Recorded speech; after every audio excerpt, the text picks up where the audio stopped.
Lorival Cuquinha, artista que integra o nosso casting, né? Que tem um trabalho muito político, daqui de Recife. Hoje ele já reside em São Paulo.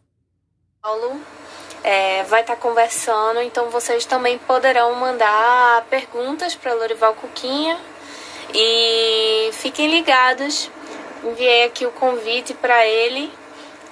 Vamos ver se ele entra daqui a pouco, né? E é isso, a gente vai continuar essa atividade de formação sempre, né? Essa semana a gente também vai ter uma entrevista com o Marcelo Silveira, que é outro artista aqui da galeria. Quem vai mediar vai ser a Mariana Oliveira, nossa assessora de imprensa. Vou convidar a Cuquinha, trabalho na galeria, sou produtora e também sou jornalista. Convidei Cuquinha agora para conversar com a gente e vamos ver se vai dar certo. Alô!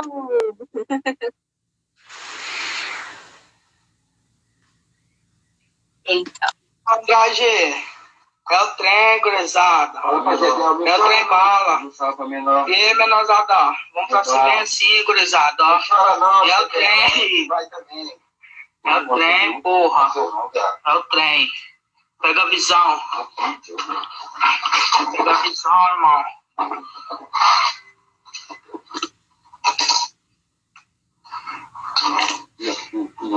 Filma. Essa é a hora. Vai vendo aí, menorzada, ó. É o trem. Quer roubar no bairro, né? Roubar no bairro não, gurizada. É o trem bala, porra. É o trem. Cadê a mochila? Não tá cabendo, pai. Pega outra.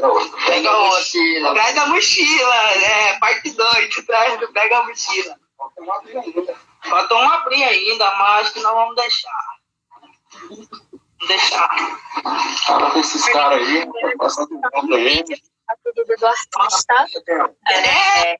E ele tá fazendo a reservação. Vamos ver um pouquinho. Desgraçado. Você quer só você que rouba, né, filha da puta? Eu também roubo, irmão. Pega a visão, porra. Aí, Gedel, você chorou, aí que Batista também foi. Olha a hora. Aí que Batista, o Hélio Batista. Olha a hora da madrugada nós trabalhar na construtora. Aí, Bolsonaro, meu voto é seu, ladrão. É nóis, meu comédia. Botar no seu, Bolsonaro. Ai. Tem que ver, porra, que nós tava mais. Perdendo contigo. Ave Maria. Ó, vamos encerrar por aí, porque nós temos que arrancar. Não, então pronto, vamos arrancar mais. Aí, Bolsonaro, sei que você é ladrão, mas eu vou votar no seu, filha da puta. O Lula tem que ganhar de novo, porra, aí, ó. Porra. Tamo rico, caralho. Nós embala, caralho. Trem bala passa, é o trem, é CV, porra. Se for nós, quem é nós é contra. Quem não é nós é contra, tio. Quem não é nós é contra. Pega a visão.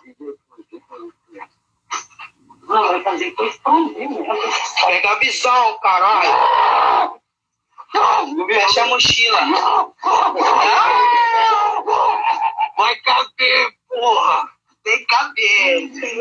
Foi muito trampo, irmão. Foi muito trampo. Mas Deus compensou, tá ligado? Ficar é muito dinheiro mesmo. Pode crer, gurizada. Fica com Deus.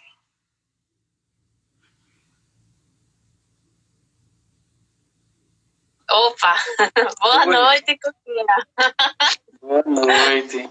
Deixa eu ajeitar. Já começa assim, né? O quê? Já começa assim, alguém até comentou aqui. Pesado, não esperava menos de Cuquinha. Tá, gordo. Pô, tô com a fama danada então, né? Que fama é? Olha, vamos lá as apresentações, né? Lorival Cuquinha nasceu em 76, tô correta? 75. 75. Em Recife ou foi Olinda? Em vários lugares eu encontrei diferente esse seu nascimento aí. Foi Recife ou Olinda? Foi no mesmo. Eu vou fazer igual a Tunga. Tem um documento que prova que eu nasci ao mesmo tempo em Recife e em Olinda.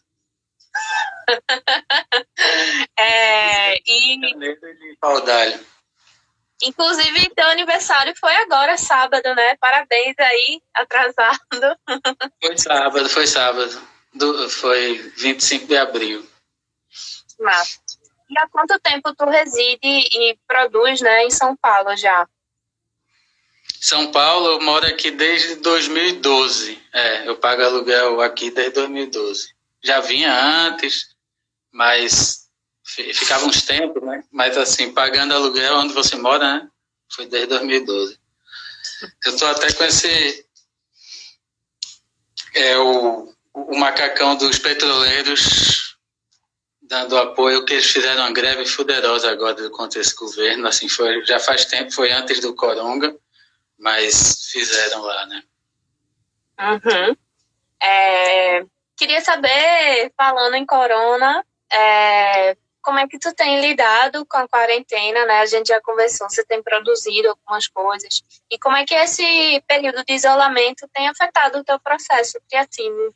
Conta aí pra gente desses trabalhos, enfim.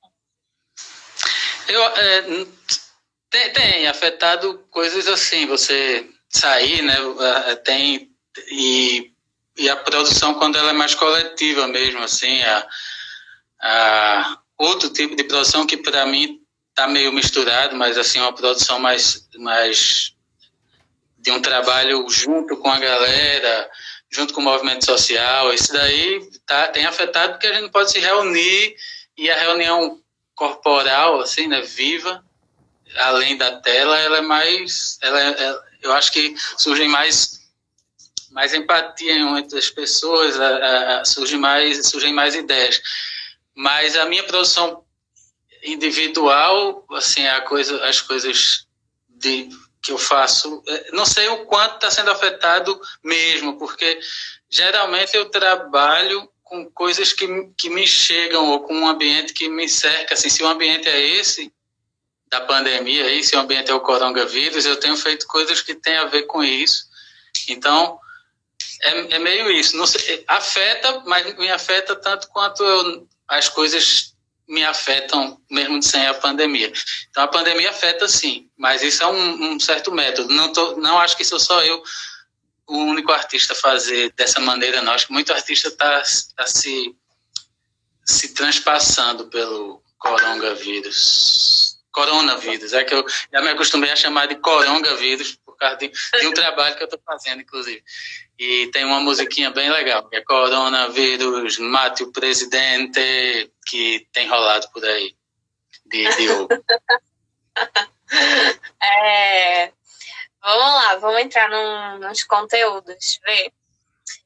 Queria falar um pouco, né, dos seus trabalhos. Tem muito, assim, uma coisa que me marca muito é essa questão do dinheiro, né, muito presente sempre. E aí, sempre não, né, mas em boa parte. E aí, na Arte Rio, uns anos atrás, tu realizasse esse trabalho da série Financial Art, que era um assunto que lidava justamente com a questão do mercado financeiro e com a própria questão do valor da obra de arte, né? Você confeccionou essa bandeira do Brasil, que foi em que você obteve essas cédulas de dinheiro, né, para confeccionar com essa venda de ação, né? E depois a galera conseguiu o lucro, né, da ação também. Também teve na SP Art, há uns anos atrás, que você vendeu sua barba com as moedas, né? E aí tem esse trabalho sempre com esse caráter muito de hacker, né? Essa tua postura muito de hacker dentro do sistema de arte. Como é que é essa relação de estar inserido no sistema de arte e, ao mesmo tempo, tensionar com esses trabalhos? Então, acho que o dinheiro também chega assim. Acho que o que lá atrás, assim, vários trabalhos eles já se relacionam muito com o valor. O dinheiro é um objeto muito, muito óbvio para se trabalhar o valor, né? Então ele vem em vários trabalhos meus. Às vezes é a valoração de um certo tipo de trabalho braçal, ou a valoração de um conceito fetichista, assim, de performático, ou a valoração da minha barba, porque é a minha barba como artista, cheia de moedas, assim. Na verdade, acho que eu acho que com o que eu trabalho é com essa relativização do valor. O valor pode ser o valor fiduciário, o valor social, o valor de atos sociais que em determinadas situações são considerados legais, e isso é você trocar a situação e eles são considerados ilegais. Assim, é isso, é a valoração ética e moral sobre atitudes sociais. Até o homicídio mesmo, né? Assim, isso eu já até conversando com o Luiz, Duarte, uma vez eu falei, isso é de uma teoria mais criminal, né? Assim, o homicídio em si, ele parece ser totalmente crime, independente de qualquer motivo, independente de qualquer justificativa, ele é um crime, mas assim, quando o Estado tem a pena de morte, o Estado pode praticar o homicídio e não ser ilegal.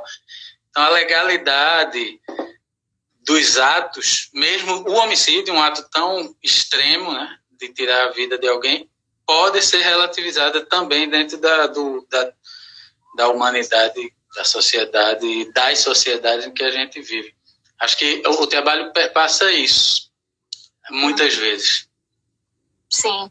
E essa coisa que eu falei um pouco, assim, que eu sempre tive outras pessoas que eu estava conversando também sobre o trabalho, realmente, assim, no primeiro momento, eu fiquei pensando, poxa, esse cara tá falando do sistema de arte, mas ao mesmo tempo ele também é parte dele. E aí eu fiquei, essa relação é um pouco esquisita, mas é realmente pensar como um hackeamento, né? Você tá naquele espaço para provocar aquilo, né? Também. De uma maneira muito boa. Não me isento total do meio, nem do espaço, não. De arte, não. Assim como...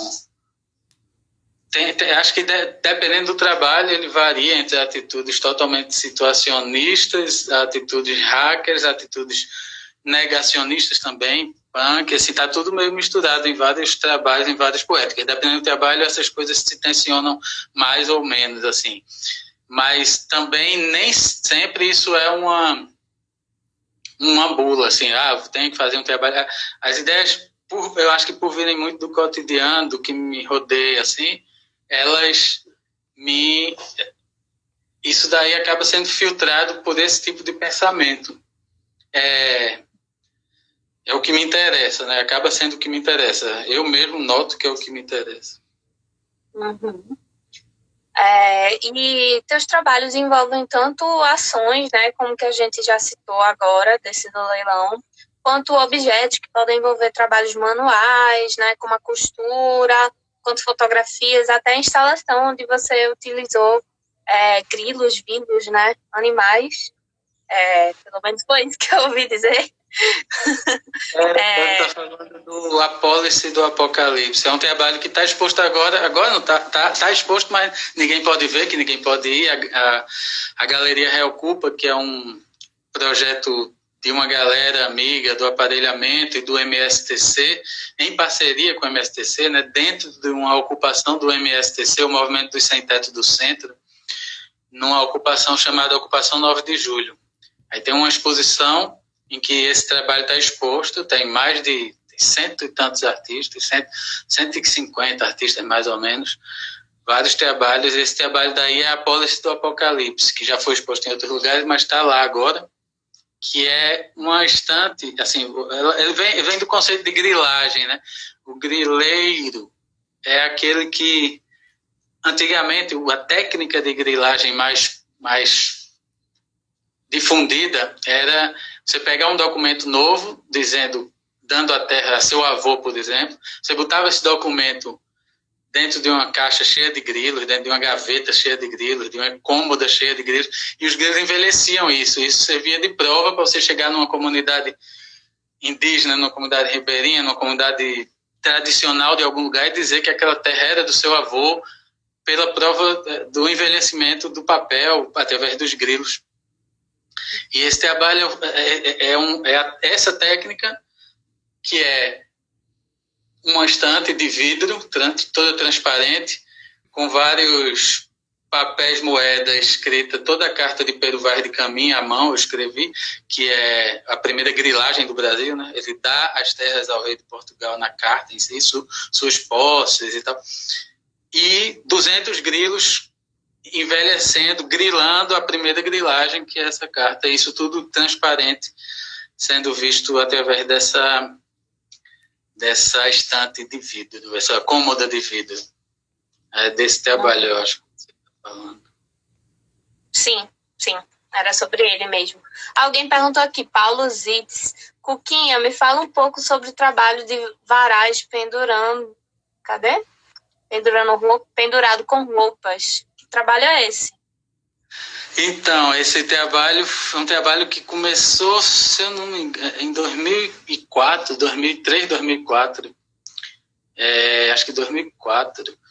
E era era isso também, um deslocamento de uma situação social que eu via na beira da Agamenon Magalhães, uma avenida que tem uma comunidade de Santo Amaro ao redor da avenida. Acho que muitas vezes dentro das casas são muito pequenas, até barracos, para estender as roupas, e estendiam na beira dessa avenida, na Agamenon. Eu sempre passava para ir para o Submarino, 2004, Lúcia está dizendo aqui. E aí eu olhava aquilo e queria fotografar, queria filmar, depois eu disse, não, é isso mesmo, só que isso está aqui no quintal, entre aspas, da cidade, né? E eu vou colocar na sala da cidade, que era em cima do Rio Capibaribe, entre o Museu de Arte Moderna e os Correios. O prédio dos Correios, da Rua do Sol para a Rua da Aurora também tem esses dois nomes das ruas, e comecei a pegar roupas doadas e costurar numa corda de 240 metros, e cruzou assim o Rio Capibaribe e por cima, voando. E esse trabalho começou a ter uma vida própria quase, assim. Ele foi chamado para vários lugares, eu ia, fazia o processo de coleta de roupas nos locais, as pessoas davam às vezes um saco de roupa que queriam se livrar, outras vezes davam uma roupa especial, tal, e eu ia costurando, e em algum momento pendurava num lugar público, em várias cidades do Brasil, em algumas cidades do mundo também. Ele teve isso também, do que estava me rodeando, como eu estava falando, ao mesmo tempo um deslocamento de valor, né? Os condomínios não querem o varal aparecendo, você bota a roupa na varanda. Mas tinha também uma imagem bem surrealista também, né? Aquele varal ali em cima da cidade, meio inusitado. É legal esse trabalho, às vezes, o primeiro momento dele, um segundo, menos de um segundo, você olha e pensa que tem aquela... Mas depois você não, ninguém estendeu roupa nesse não é um varal de verdade, mas tem um sentido de varal real, assim, no começo, no primeiro... É isso, Paulo. Paulo, acho que a gente se conheceu no MAN, né? Lá num curso, não foi que eu dei lá, alguma palestra, alguma coisa? Que massa. Olha aí, Paulo ainda perguntou mais como é que foi a experiência de ir para a França. Paulo tá aí, ó, bem engajado. Para a França foi uma residência, né? Fui fazer uma residência lá, foi a primeira vez que eu saí do Brasil, saí do Brasil, eu já tinha ido na Tríplice Fronteira, assim, mas saí e ir muito longe mesmo, e morar, né? E aí, na Tríplice Fronteira, Argentina, Paraguai, Brasil. Mas aí, foi boa, foi ótima a experiência. Eu passei 3 meses, acabei passando uns 8 meses, e fiz alguns trabalhos lá, foi na École d'Art de Aix-en-Provence. Aprendi um pouco de francês, que eu penso que sei, e fiz alguns trabalhos. Foi bom. Essa tua experiência de ser imigrante em algum país, né, também gerou um trabalho seu, né, a primeira bandeira, né, que eu saiba foi isso, né, porque foi uma história que, pelo que eu li, tu tinha lido no jornal, que a maior parte dos britânicos não perceberiam se 1.000 libras sumissem da conta deles, né, essa tua vivência de imigrante ali, meio que, pô, 1.000 libras, eu ia perceber, né? Conta um pouco mais disso. Sempre nesse âmbito muito pessoal, né? Com coisas que estavam acontecendo com tudo, né? Foi esse trabalho, que é o primeiro dessa série que até tu falou, Financial Art Projects, projetos de arte financeira. Falei em inglês e o nome original é em inglês, porque eu estava em Londres na época. Mas a ideia inicial vem disso mesmo. Eu estava indo para o trabalho, trabalhava no Costa Coffee. A gente foi para Londres, fui eu, minha ex-mulher, Tati, João, Ingá, João, filho dela, Ingá, minha filha. A gente foi, ela foi com o mestrado, fazendo uma bolsa de mestrado, e eu fui trabalhar no que fosse lá e tentar os projetos, assim, fazer o... E aí comecei a trabalhar no Costa Coffee, lá num café, indo um dia para o Costa Coffee, no metrô, e no The Sun, naquele jornal, aquele tabloide The Sun, que dizia que 80% dos ingleses, isso é 2008, antes do Credit Crunch, antes da crise mundial, né? E dizia-se que 80% dos ingleses não notariam se sumisse 1.000 libras da conta bancária deles. E eu fiquei, 1.000 libras não era nem o que eu ganhava por mês, assim, então ficava... aquela notícia me tocou, eu pensei uma bandeira da Inglaterra com 1.000 libras, uma bandeira da Inglaterra, não a do Reino Unido, que é a mais conhecida, que tem as três, Escócia, Irlanda e Inglaterra, mas a da Inglaterra, que é só uma cruz vermelha no fundo branco. Comecei a desenhar ela com as notas de 10, que eram vermelhas, e as notas de 5, que dariam um branco esverdeado. Só que era difícil juntar 1.000 libras, assim, já estava devendo lá, estava R$4 a libra na época, o que não é até bem pouco, até hoje em dia está a 6, né? Já chegou a 6, com esse governo que ia deixar que se passasse de 5 a libra, se o dólar passasse de 5, eles tinham feito muita merda, parece que fizeram, né? E aí, mas na época era 4. E aí eu estava devendo e era difícil juntar 1.000 libras e comecei a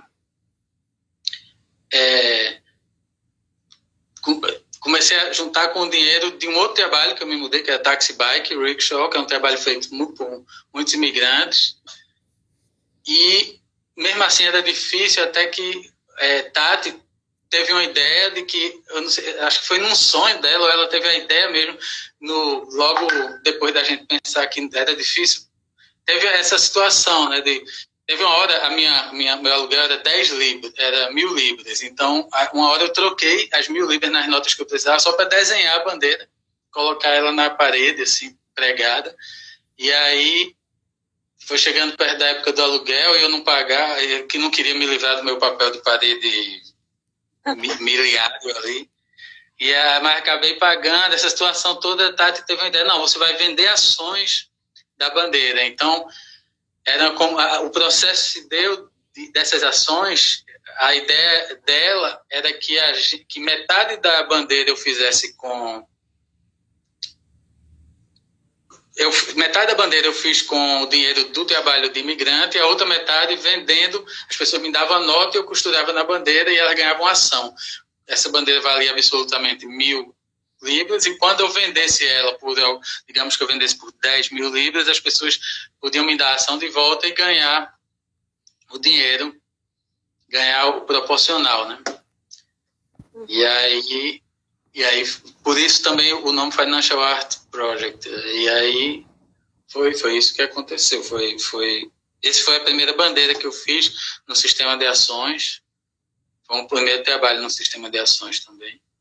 E ela acabou sendo vendida num leilão da Christie's, foi na Freezer Art Fair, uma feira de arte, também ser vendida dentro da feira com leilão. Tudo isso foi sendo hackeado o sistema, como você falou, e não podia ter leilão dentro da feira, mas porque era uma performance, mas era uma performance e era real também. Tudo isso foi sendo misturado. É meio como isso mesmo, assim, esse hackeamento que você falou, assim, teve um outro trabalho chamado Art Traffic, que anteriormente, que era eu fiz na França. Paulo os outros perguntou da França.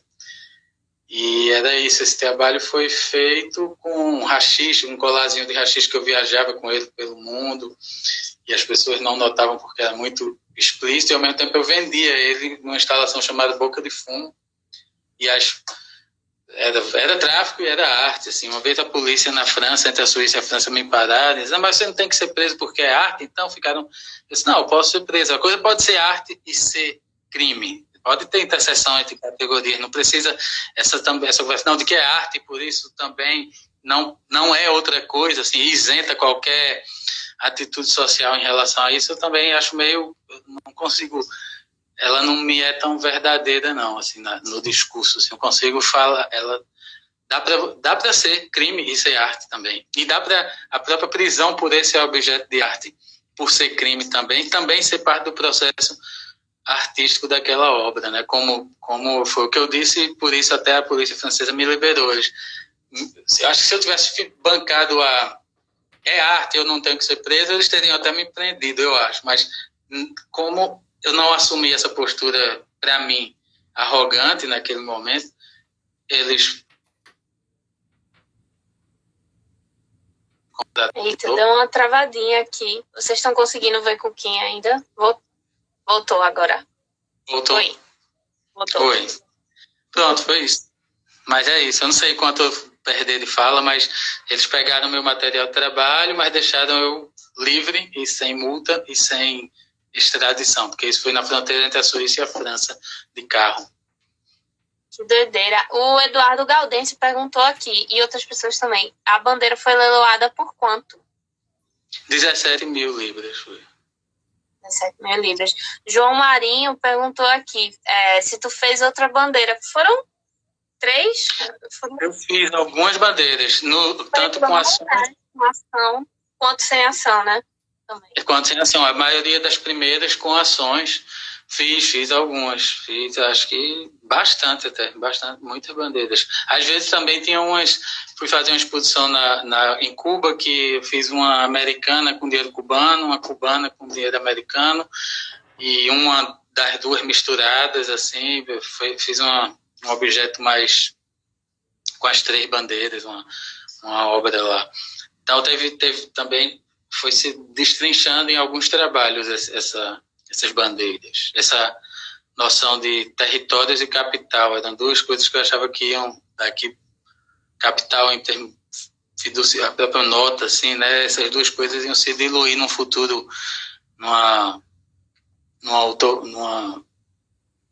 num futurão aí. Não ia ter mais fronteiras nem esse capital.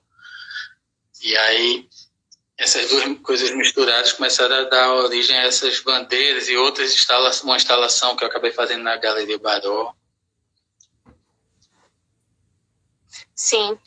Aqui na galeria a gente tem a gente postou hoje, tem uma da Venezuela, e até agora há pouco a gente estava com a de Pernambuco, né, que é bem legal. Tem até lá Eva, né, a planta da a cruz vermelha eu substituí por uma folhinha de maconha lá, que eu acho que representa Pernambuco.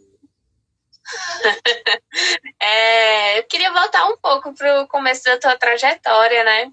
Nos anos 90, aqui em Recife, você participou do coletivo Molusco Lama, que tinha uma característica muito específica entre os coletivos daquela época, né? Tinha esse espírito bem anárquico, assim, essa coisa de um humor, de uma ironia, e conflui também com características que a gente vê presente no Ateliê Submarino, né, onde você participou também de algumas ações.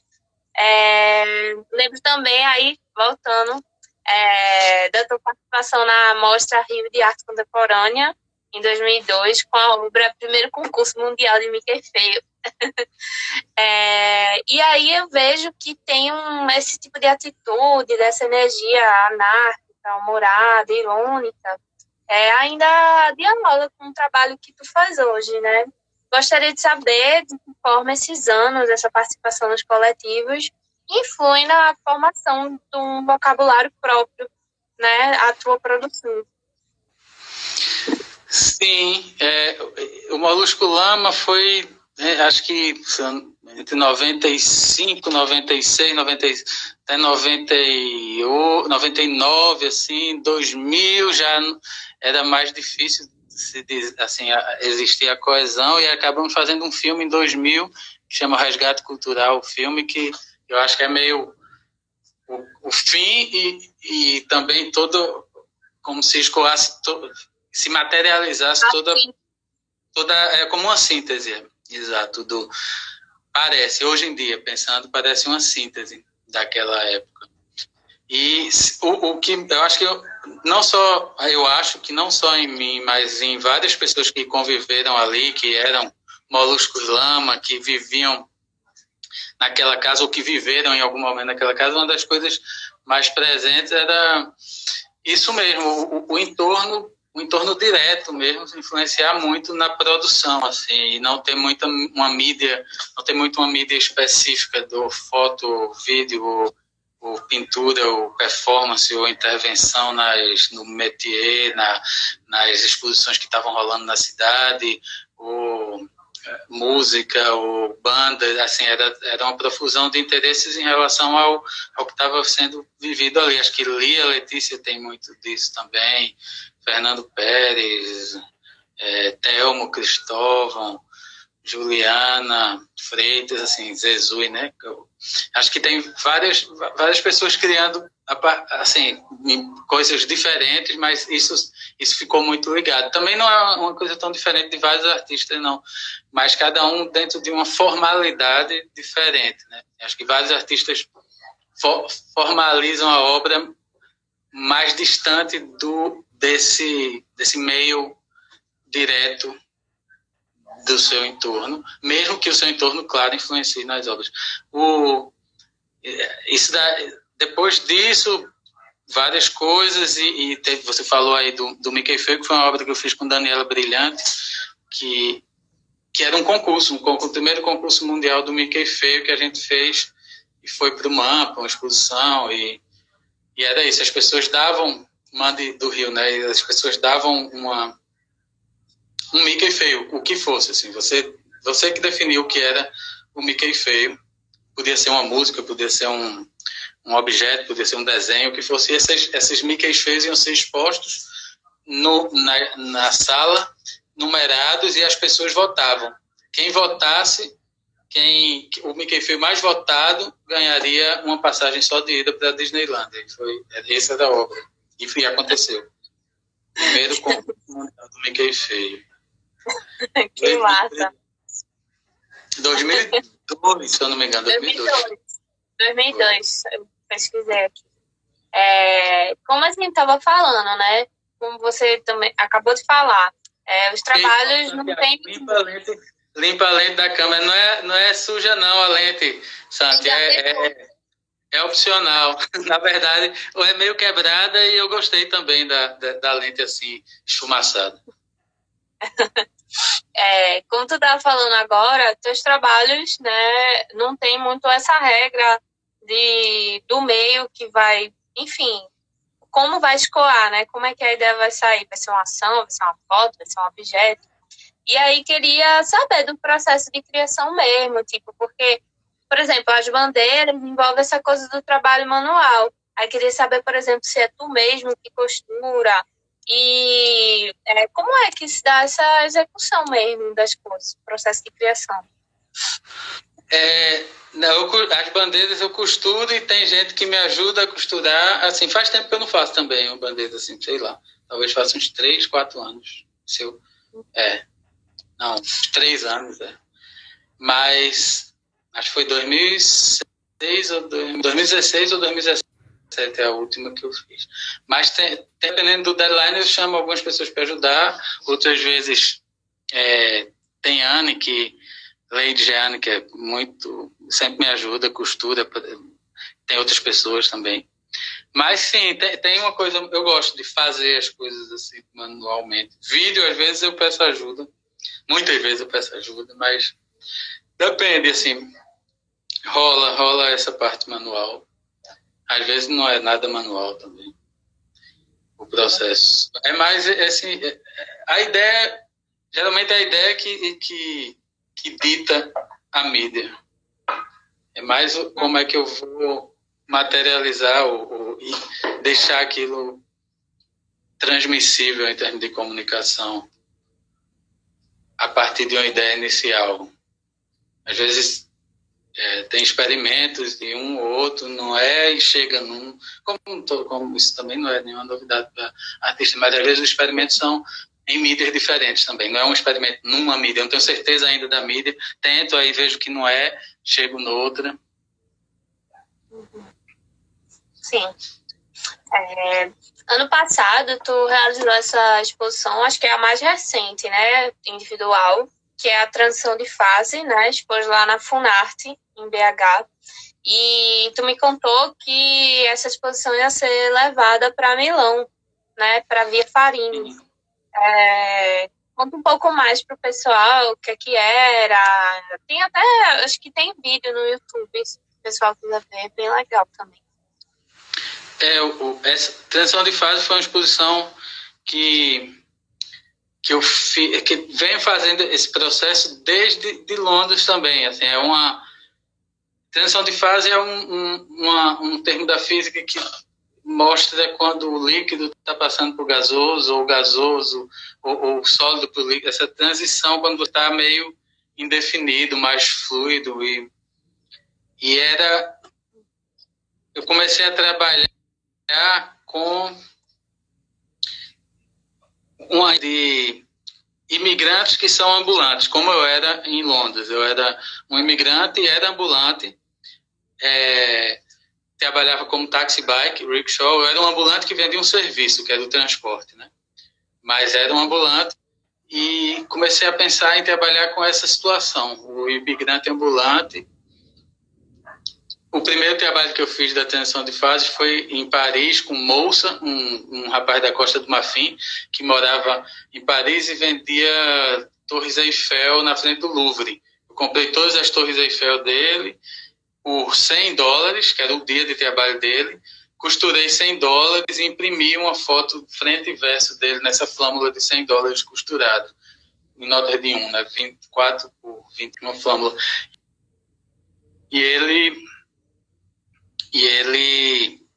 é sócio dessa obra. Se ela for vendida, ele ganha uma percentagem também. Isso daí era quando eu comprava tudo do imigrante. Já fiz isso com alguns imigrantes em Maria Malaca, em Londres. Fiz aqui com Alexis, aqui em São Paulo, imigrante do Senegal. Maria Malaca, imigrante da Nigéria, em Londres. Alexis, imigrante do Senegal, aqui, vende aquelas malas. Comprei a mala inteira dele de relógios, de correntes, imprimi numa placa de prata que valia R$1.500, então sempre tinha essa superfície que valia o dia de trabalho. Depois eu comecei a comprar um único objeto e pagava o dobro a um imigrante que trabalhasse na rua, que trabalhasse como ambulante, e imprimia a foto dele frente e verso, o rosto e a nuca, numa placa de cobre que valesse exatamente o que eu tinha gasto com ele.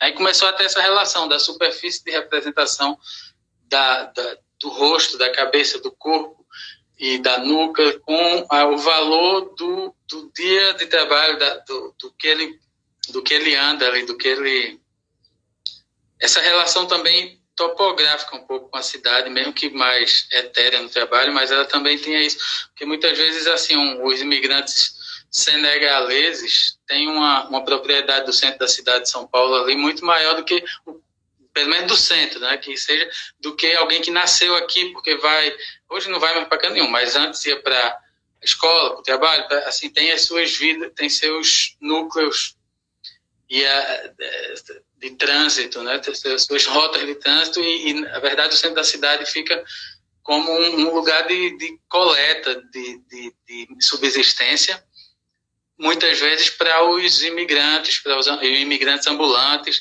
vão se tornando aquelas comunidades, vão fazendo aquelas comunidades, e o trabalho toca um pouco nisso aí, eu fiz ele, aí virou vários trabalhos, um conjunto gigante de trabalhos que eu fiz na Funarte, de BH, fiz no Museu de Arte Contemporânea de Mato Grosso do Sul, e ia fazer na Via Farini, na Itália, só que aí foi justo depois do Carnaval, eu viajaria para lá para fazer essa exposição, mas o coronavírus, a gente não pôde ir para a Itália, tá até agora assim, talvez daqui a um ano a gente faça lá. Mas o trabalho tem a ver com isso, com com essa transitoriedade do espaço de trabalho também. É até um dito de Bertrand Russell que fala disso, é porque eu não vou conseguir reproduzir ele agora, mas ele fala sobre existem dois tipos de trabalho. Ele é bem irônico, ele era um cara super lógico, né, um matemático. Acho que eu tenho a citação. Tu quer que eu fale? Fala. Tá aqui, ó. Um segundo, achei. Antes de mais nada, o que é trabalho? Há dois tipos de trabalho. O primeiro, alterar a posição de um corpo na ou próxima à superfície da Terra relativamente a outro corpo. O segundo, mandar outra pessoa fazê-lo. Era essa? É essa definição para mim, ela encaixa muito bem no transição de fase, porque ele era um lógico, né, um matemático. No período entre guerras, ele escreveu o Elogio ao Ócio, que é essa cotação, essa citação está no começo desse livro, e ele tenta definir o que é trabalho de uma maneira lógica, quase matemática, mas ele cai numa sociologia extrema aí, né, da exploração, da força de trabalho, está tudo aí. Ele diz que o trabalho, no fim das contas, é você ou você faz por si, ou você manda alguém fazer. E, geralmente, quem manda alguém fazer ganha até mais do que quem está fazendo. Só que ele coloca isso de uma maneira muito lógica, né? Lógica no sentido filosófico mesmo, da silogismo. Não tem um silogismo na frase, é uma afirmação, mas ele é uma premissa para vários silogismos que a gente pode fazer sociais a partir dela. Então, o que me intrigava a partir do trabalho imigrante, meu em Londres, ou mesmo de um imigrante aqui em São Paulo, é que ele está nas duas condições de trabalho, na verdade. Eu fui para Londres porque o mestrado lá para Tatiana era legal, depois eu fiz um mestrado, ela fez um doutorado, assim, tem uma atração econômica, não de grana em si, mas a atração mundial do sistema para grandes centros, ou seja, você está sendo levado, você está sendo empurrado por vontades, e ao mesmo tempo, você, quando é um imigrante ou um ambulante, você também é você quem faz. Assim, você vai para lá, você bota tudo, você leva as coisas, porque eu tenho comprado matéria, né, objetos materiais dessas pessoas. Então, elas empurram, levam as coisas sobre a terra, vendem essas coisas, elas têm uma liberdade, ela está no primeiro conceito de trabalho, mas ela em si, a pessoa em si, tanto o imigrante em si, ele está no segundo conceito de trabalho, porque de alguma forma ele também é mandado fazer pela situação social e por um mecanismo, um organismo social, uma mecânica social, né? Aí, é isso. Massa. Lúcia tinha falado alguma coisa. Deixa eu dar uma subidinha aqui, ó. Olha, alguém também perguntou aqui, agora eu nem tinha visto, ó. Pede para ele falar do Parangolé. Eu lembro desse trabalho também. Conta um pouco. O Parangolé foi um trabalho no dia do Mickey Feio, da festa, da vernissagem lá do Mickey Feio, da Mostra Rio de Arte Contemporânea. O Mickey Feio foi um dos trabalhos premiados, tem 5 trabalhos, tal, aquela coisa.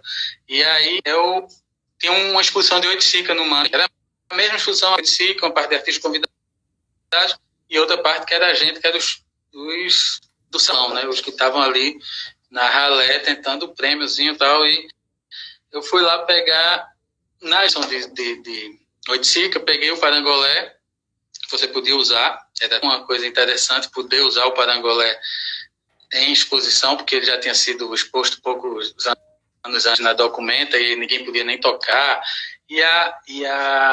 Até a curadora da Documenta justificou de uma maneira interessante, que ela disse que também usar atualmente, assim, usar na época, poderia ser, era quase que era um facsímile do que era, porque o Parangolé é o uso do Parangolé, não é a vestimenta, né? Então, usar ele só e simplesmente numa exposição, acho que é para ela, e eu acho que faz algum sentido, mesmo que ela talvez tenha usado isso só como uma desculpa, para não deixarem usar pelo valor econômico, valor no meio de arte que eles têm hoje em dia. Na época era $300.000, hoje já passa de 1 milhão. Mas ela falou muito bem que seria fake, seria muito falso usar ele. Eles eram realmente o resquício do que foi. Eles eram um resquício, eles não eram uma obra em si, quando eles são. Mas aí, eles expostos lá no MAN, podia se usar numa pequena área, assim. E eu tirei meu casaco, coloquei ele e fui até a minha obra lá, a obra minha de Dani Brilhante, do Mickey Feio. E nesse momento isso já ficou meio assim, tensionado, porque não podia sair tão longe, mas aí quando eu fui voltar para devolver e pegar, uma senhora que estava limpando, assim, varrendo, assim, não, agora a vernissagem é toda no Jardim do MAN, aquele jardim lá em cima, um jardim alto. E ela, não, tem que sair. Não, mas eu tô com isso amanhã você... Então, aí eu me vi na situação de poder sair com o Parangolé. Ela não tinha notado, assim, o que era eu sair com o Parangolé, e eu tava com a câmera e comecei a filmar esse Parangolé, essa ida, essa noite toda, esse tempo, mais do que uma noite, que a gente passou com ele, e todo o percurso dele nos Arcos da Lapa. No outro dia o MAN ligou, disse que ia chamar a polícia, se eu não devolvesse, tinha um prêmio, que não ia ganhar, porque tem dinheiro no prêmio. Só que o dinheiro era muito menos valoroso do que o Parangolé. Mas aí pronto, aí foi isso. Eu fiz uma réplica dele. Ninguém sabe se o que eu devolvi foi a réplica original até hoje. Eu exponho a réplica cercada num arame eletrocutado, com o videozinho passando. E esse é o Parangolé, esse é o trabalho. Hackeando aí, né? Sempre. Que massa. Eu acho que Lúcio tinha pedido para falar uma parte da... Deixa eu ver se tinha mais perguntas. Já a gente vai ter que encerrar também, porque senão o Instagram encerra sozinho quando completa 1 hora. Mas só para encerrar, você tem um pedido aqui. Cuquinha, fale um pouco da sua família, Neto de Louro, São José do Egito. Não sei que história é essa. Ela está falando, acho que ela quer que eu fale do meu avô, né? Meu avô era um repentista bem conhecido na época, na geração dele. Cantou com Pinto do Monteiro. Ele era, acho que da história do repente, um dos caras muito formidável, assim, muito geniais pelo que ele fez no repente em termos de estilo também. Ele tinha um estilo muito original, que era o trocadilho, né? Ele tirava uma letra, ele metrificava às vezes uma frase, mesmo que ela não tivesse ninguém notasse que estava metrificada, ele metrificava soletrando. Tem uns exemplos, assim, umas poesias dele. Uma vez perguntaram a ele, é muito triste ser pobre? Lorival, é muito triste ser pobre? Ele disse, é muito triste ser pobre, para mim é o mal perene, trocando o P pelo N é muito alegre ser nobre. Sendo pelo C é cobre, cobre figurado é ouro. Botando o T fica touro, como a carne e vendo a pele. O T sem o traço é L, termino só sendo louro.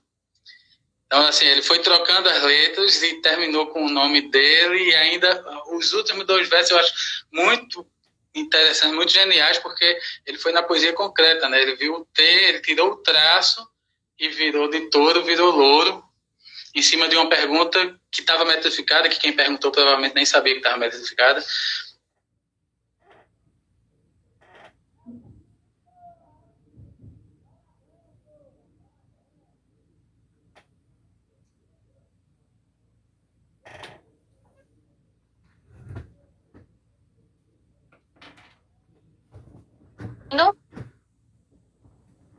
Agora voltou. Voltou, né? Voltou. Sim. Aí vocês estão falando. Mas deu para ouvir o verso? Eu gosto desse verso. Deu para ouvir o verso.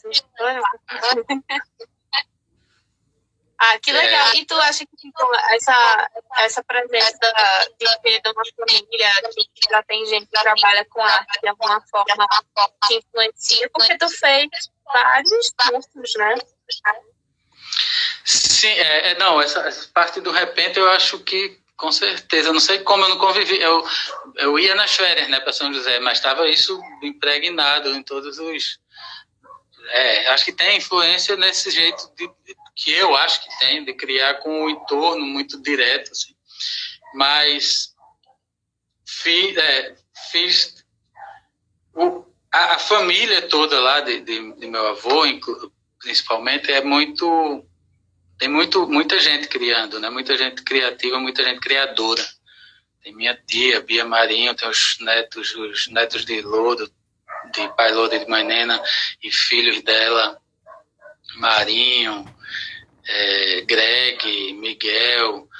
Tem outro neto de Lodo, que é Tom Fio, que canta, assim, que é filho de Marilena e Tom Zé. Tem muita gente criando, tem muitos poetas primos. É um entorno criativíssimo. São José do Egito tem que conhecer, é uma outra cidade. Eu sou meio filho de Olinda e São José do Egito, então tem um carnaval em Olinda também que eu acho que influenciou muito o Molusco Lama, influencia esse jeito de Olinda criar também mais carnavalesco, mais improvisado também, menos super acabado, mais para o que é o momento, a fantasia que se sai. Mas fiz vários cursos, mas só terminei um em Londres, um mestrado em Londres, mas nenhuma graduação. Fiz o quê? Fiz engenharia química, não terminei, filosofia, história, direito, arqueologia, mas não terminei nenhum desses cursos. Passei 10 anos na UFPE, e aí quando eu fui para Londres, eu fiz um mestrado, que lá você pode fazer sem graduação, só com experiência. Fiz um mestrado em cinema. Mas é isso. Eu tenho muitas referências acadêmicas, mas não sou um acadêmico. Valeu um pouquinho. Eu acho que eu vou encerrar, porque daqui a pouco também, se não vai encerrar sozinho.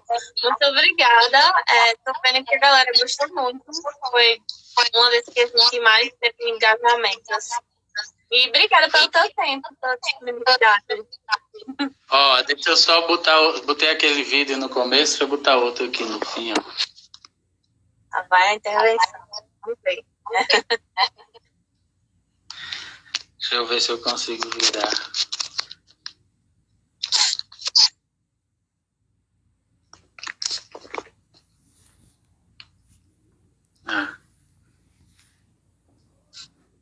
Consegui? Virou, não foi? Coronavírus, mate o coronavírus, mate o presidente.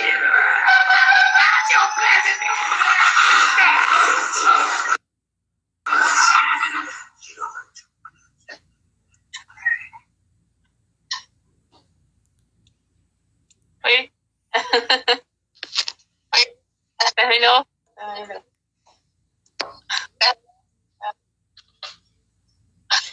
Vamos lá.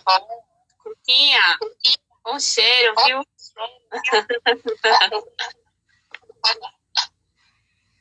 eu ver se ele dá um alô antes de ir.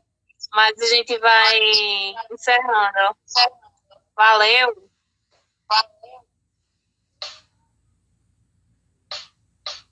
Oi. Alô? Oi, tô aqui ainda. Dá um tchau aí. Obrigada a todo mundo que acompanhou. E quinta-feira, agora, às 18 horas, a gente tem Marcelo Silveira aqui na live também, viu? Fiquem ligados. Eu não estou conseguindo virar virei, consegui. Então, obrigado aí. Obrigado, Sofia. Obrigado, Amparo 60. Obrigado, Lúcia, pelo espaço aí para falar dessas coisas que a gente falou. E é isso. A gente tem isso aí. Coronavírus mate o presidente.